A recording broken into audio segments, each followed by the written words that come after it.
Welcome to another episode of Married with Video Games. I'm your host, Matthew. I'm your host, Christina. And I played Resident Evil 0.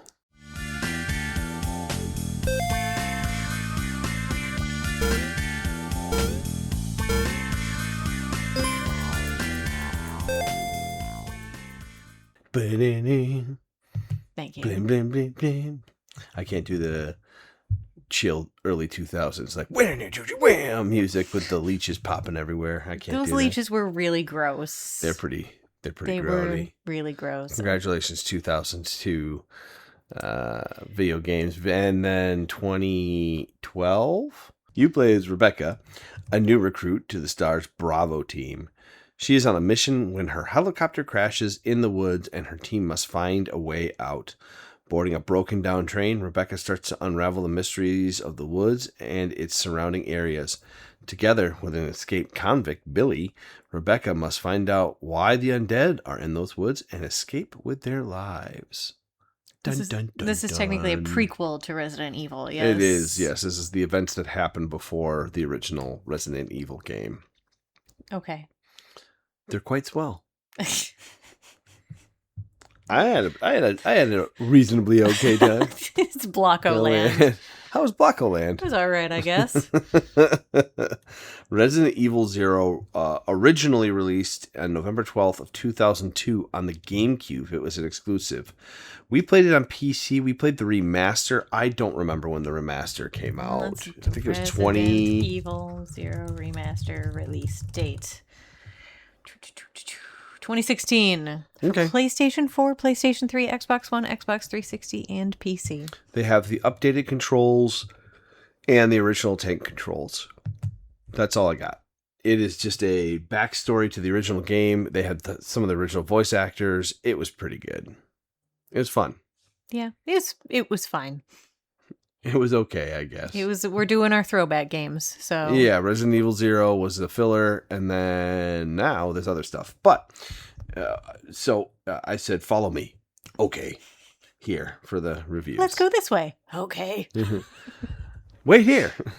All right. It's just the voice acting was just so perfect. Peak 2002. It was perfect. I can't wait for you to see the original Resident Evil. I hope the original voice acting in there. It's so bad. It's so good. Because you bought the pack that has the original ones? It has 0 and 1 were in there. Okay. Yeah. You were not prepared. Fantastic. I cannot wait. I'm so excited for you. Resident Evil 0 on Metacritic I had to do the remaster. 70 from critics, 7.4 from users. Okay. The original has an 83 from critics and a 7.8 from users. Wow, downgraded. So, yeah, not much different. I think people were expecting more from the remaster, and they didn't. Remasters weren't really what they are now. They're more like full remakes. Well, the remaster, what we just said, 2016, that was a decade ago. Yeah. Now they're like a whole huge thing. We've got 4 more Resident Evils since then that have been, well, those were remakes. They're all really good ones, though. Even 3 was disagree. Pretty darn okay. I'm pretty sure we have podcasts on all of them. Yeah, oh yeah, play through lots of Resident Evil. A lot of Resident Evil. And you're going to experience more. You're welcome. Fantastic. All right, let's hear these reviews. Well, we're going to our favorite IGN. Oh, they're the best. 2016 IGN probably is actually okay. Yeah, I feel like they probably started going downhill like around COVID, but they've always given some grief because they were such a big company. Now they just are terrible at reviews. Well, okay, this is a complete different tangent, but one of the girls that started with me at Culturist went off and actually covers video games and whatever. She was at IGN for a hot minute, and then she just left IGN and she's going to Kotaku. She's high up at Kotaku. Apparently Kotaku got purchased by a different parent company that's actually better, so I think they're slowly kind of being less terrible, but I'm just okay. Last tangent. I just feel like gaming review companies that are not the independent or your game ranks because Jake Baldino's the best person ever. All of them And are my Falcon. boyfriend, apparently. Yes. Every time we watch their YouTube videos, you're like, oh, it's your bird boyfriend. Apparently she's dated Jake Baldino and Falcon. And Falcon. Oh, man. Never mind that me and Jake Baldino are both happily married to different people. That's true. This is very true. Falcon might be married too. Who knows? He could. He's a bird. So he might have an eagle wife for all we know. It's true. But I feel like they are just... They just shills. Don't play. Yes, either shills, but that or they just try to place their own thing in the game, that things in games that aren't there. Well, IGN found somebody that really hates mice. They really don't like mice or cheese or old cartoons. And they're just like, what a bad mouse. He kills everybody. Anyway. He shoots everyone. Yeah, okay. We'll get into it. All right, IGN positive. Oh my god, we're tired. IGN positive. Regardless of which platform you choose to experience this HD remaster, it does a great job of preserving Resident Evil's old school pre-rendered backgrounds. It surprises me just how well they hold up. You can see wine bottles gently rolling back and forth on a moving train, or glimpse your character's reflection in hallway mirrors. Little touches like these contribute greatly to the dark, desolate environments and create an evocative atmosphere that sticks with you. Mm-hmm. We did comment a lot how we really liked the static backgrounds and like the fixed camera angles. They're really cool. They are very cool, and they are very detailed. Like, I know this was a remaster from, And they're genuinely creepy. Yes, the art style is very creepy. I've been saying this a lot. The new games have a aesthetic that is, you're really immersed in the horror of it. You have to go down a hallway with the light off, and it's the creepiest thing ever because the monster is in where the light's off, and you have to brave it. Where these old games just have this overarching eerie feeling, but it's not the same scare that you get these days. Yeah, that's fair. But it's still really, really, really good job with the aesthetic, is all we're saying here. Yes, right, we appreciated it. IGN negative. Oh boy. Another thing that wasn't improved that should have been is Resident Evil Zero's constant inventory juggling act, which remains every bit as tedious as it was in 2002. Oh, it's awful. While it's true that the series has always used limited resources and carrying capacity to create tension and tough decisions, this chapter overburdens you with too much of inventory management. Rebecca and Billy can hold very few items, with larger weapons that take away up to 2 of a potential 6 precious slots of inventory space.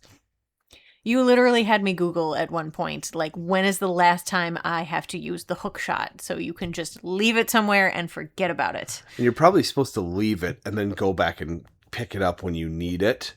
Yeah, the one Reddit post that I found, they had to backtrack like 40 minutes into the game to go get it where they left it. I originally left it I don't even remember where I left it. And you had to go backtrack to get it, and it was... a lot. It was a lot, and you, at one point when you first entered the mansion, actually got like a pop-up that said you can't drop any more items here. Like, you reached the limit of how much you could just have sitting on the floor. In the one room. Yeah, in the lobby or whatever.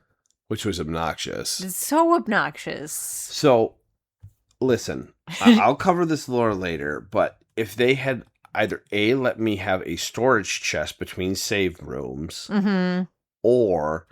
or let me upgrade my inventory space, even to 9 slots would have changed the game entirely per character. Honestly, even 8 slots would have been good. An extra 2. Two extra slots. Yeah. It would have been an extra weapon for Billy, or healing, because I feel like he never had healing on him when you played. It didn't add challenge, it made it tedious. Yes. Yeah, I agree with that. The problem is I think fans wanted that back then, more inventory management, and so they gave it to them, and now people are going, oh, this isn't what we like. We're all whiners about it. We are, yeah. So... this is an old school Resident Evil. It's a third-person survival shooter where your inventory is limited to what you can carry, and you use various weapons to kill zombies and monsters, and the like, along with solving puzzles around the map. You also have 2 characters you're controlling in this game, so you swap between them to solve puzzles and carry items. I thought it was very cool that you could just freely swap between the 2 characters, like literally at the push of a button. that you kept accidentally pushing a lot for like the first half of the game Dum-dum. because It's like a little heartbeat. the little heartbeat and like their heads go down and then it zooms over to them. It kind of reminiscent of like GTA 5, not like it's like the cool zoom out thing, but it's still very cool switching to them that way. I feel like games don't really do that, so that was very creative. Yes. I had something else to say, but then I forgot. It wasn't. The gameplay was pretty standard Resident Evil. Aside It from was. that, you have to aim your gun to shoot. It's not an easy. The shooting is very 2002. Yeah, you aim up to hit them in the head or shoot something in the sky. You shooting forward, or you can shoot down at the ground. Yeah, and honestly, it didn't really matter where you pointed the gun. You still somehow hit them. You hit them most of the time, And yes. Or every once in a while, you're pointing at them and missing and going, "What is going on here?" Yes, and stepping on the slugs, 60% of the time your foot actually hit the slugs and then they popped. Yeah, kind of gross. Also strangely satisfying to smush them. Yeah, and then That's because they were gross slug monsters. Then the slug monsters made out of like the little mini slug monsters were gross as well, and also did a ton of damage when they exploded. They were the worst. You're supposed to burn them with Molotovs. Yes. I found that one night where I killed it instantly and went. Yeah, you were like, well, that made that infinitely easier, and then you never went back to using Molotovs because there was no inventory. Yeah, you had to make them and then leave them somewhere and just. And I said, as I said earlier, the environment was actually genuinely spooky. The undead train was really cool. I really liked the undead train. Oh, like portion. The opening scene? Yeah, the opening area of the game. I thought that was the most creative. The manor was fine. It was fine. It just dragged on too long. Way too long. The laboratory went quick, which was nice. And then the last area, I was about ready to be done at that point. Yeah, I feel like the last area was also really quick, too, because you suddenly were like, am I going into the final boss? And I looked up the walkthrough that I had open and said, apparently, yes. Because you were coming up to, like, a bunch of ammo refills and red and green herbs and, you know, ominous things placed. I use so my way to describe the camera angles add to the old school type of horror, and it was more unnerving rather than jump scares.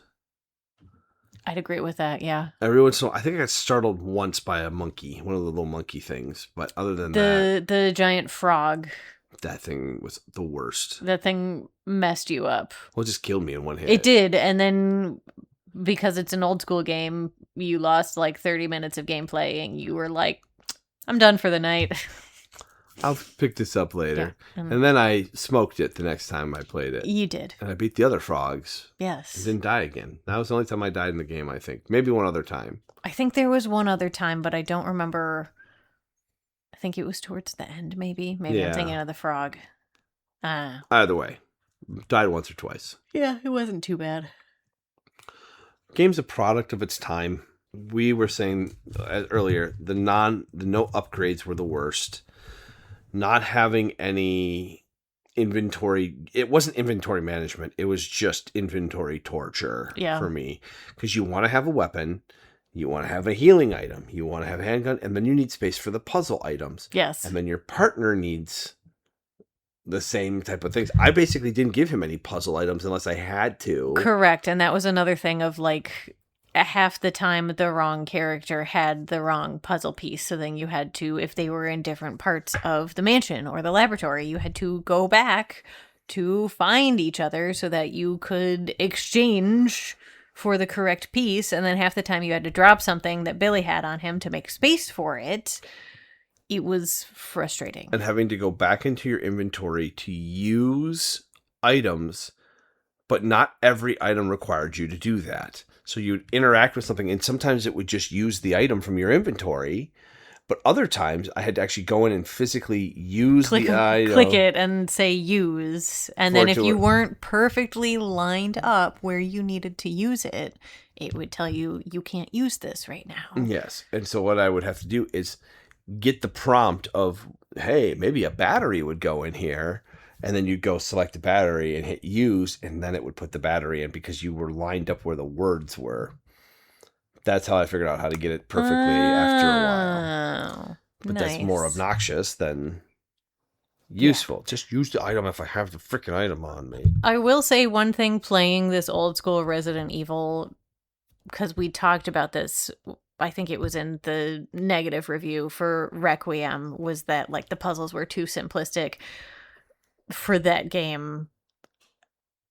Honestly, these puzzles, like they're all still in the same vein, so it was like, yeah, they've just always been like this the whole time, which you again talked about on our podcast, but it was kind of fun to like jump back into an old one and be like, oh, you are right, they really have just always been like this, of like, that's a piece laying on the ground, I will probably need that later on, and then you find where you need it like 4 rooms away, and it's not hard. This one had a lot more codes to remember, yes, and things of that nature, which I don't mind. The new game records them for you, and this one did too. So you get the files in this game, and you can look back at the codes. Yeah. This one had actually a decent, fun math one. It wasn't hard, but you had to figure out the code based off of math. That was actually fun. Doing that, and then the light puzzles where you have to make the lights go by pushing the buttons. I enjoy doing stuff like that. And too. you commented that those reminded you of the puzzles in Requiem on the computers. They were similar vein. Yeah. So I enjoy that kind of. You do. You're puzzle. Very good at those. Yeah, it takes me a minute because once I figure out the mechanic, it's like, okay, I can hit this one to get this one here and this one. My brain works in a funky way. But it's all Resident Evil puzzles, really. Excellent.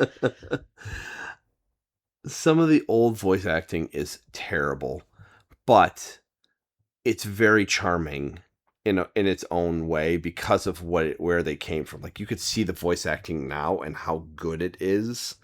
But like back then, this was all we had, so we're like, "Wow, voice acting! Yeah, no way!" Yeah, they're actually talking, and it's a product of its time. Billy is the early 2000s, like punk.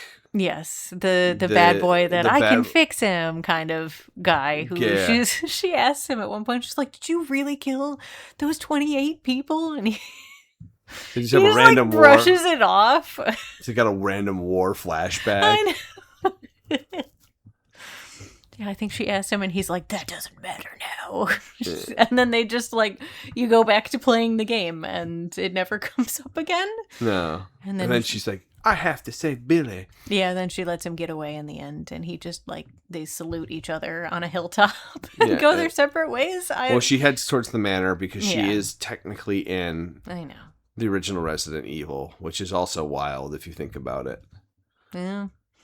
Yeah, that's where I saw her for the first time. You find her in the manor. That's funny. Yeah. No one else survives, as you find out from Zero, from her team. Okay. They all missing.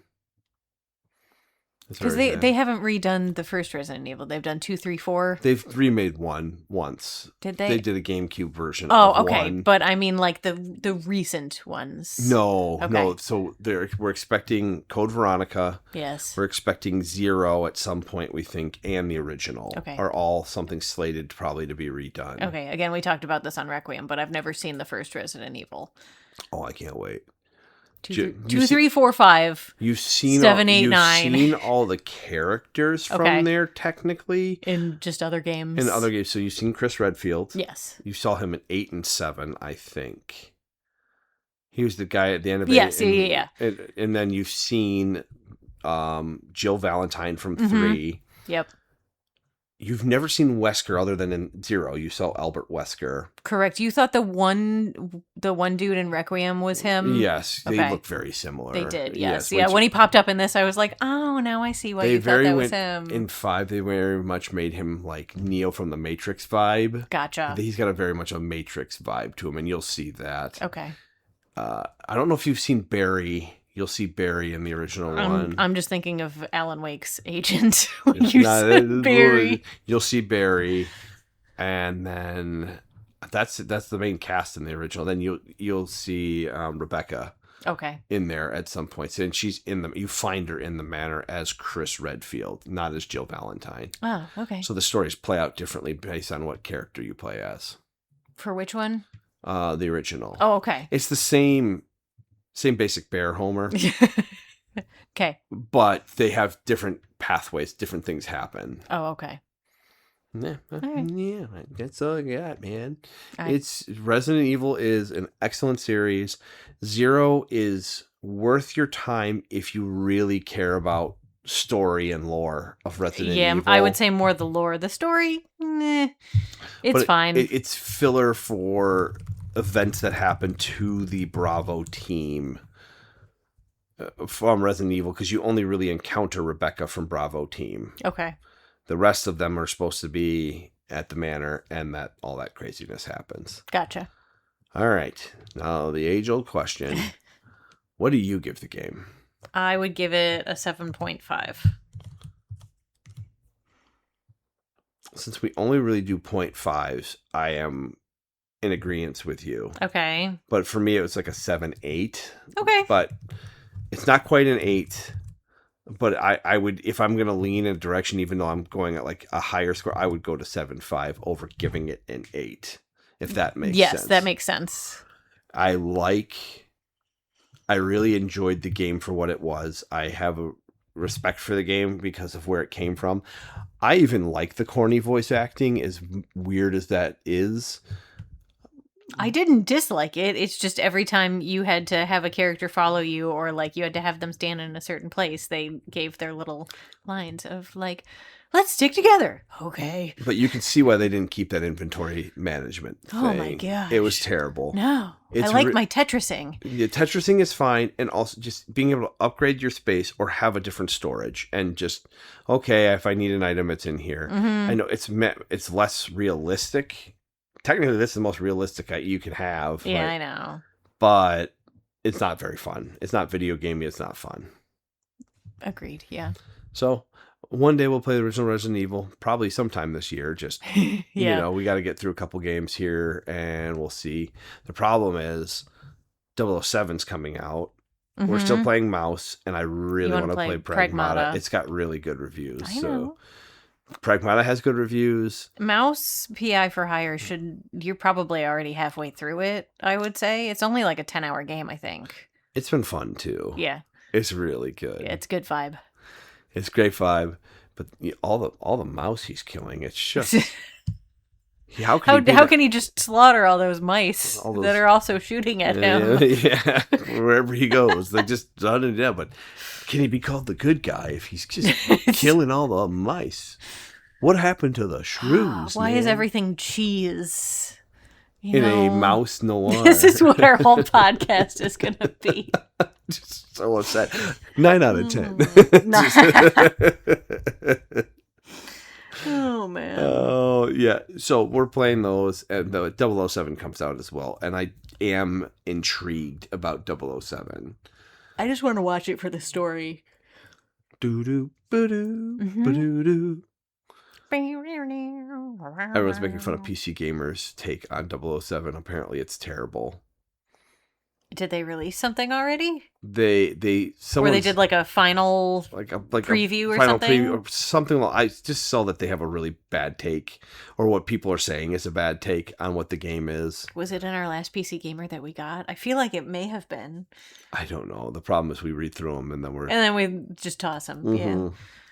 But we do get the print versions. PC Gamer and Game Informer. There are games coming up. Mouse shouldn't take terribly long, but it still might be a couple weeks based on scheduling. But I'm not on cuts for a while, so I should Hooray. be able to play through it. Stay up a little bit later. All right, everybody. We're at Gaming Marriage, or gamingmarriage@gmail.com, and you can find us at YouTube at Married with Video Games, or not at, but Married with Video Games on YouTube. Mm-hmm. We're still audio only. There's no ETA on video at all, but I would like to at some point do some kind of video footage. We've been talking about that for like 3 years. We can just do your little sketches in there at different points, just drawings of what happens. Man, I'd love that. I don't have that kind of time. Not yet. Not yet, I don't. Mythical day we win the lotto that we don't play. Correct. You can do that for all our videos. Excellent. All right, everybody. Have a good one. Bye.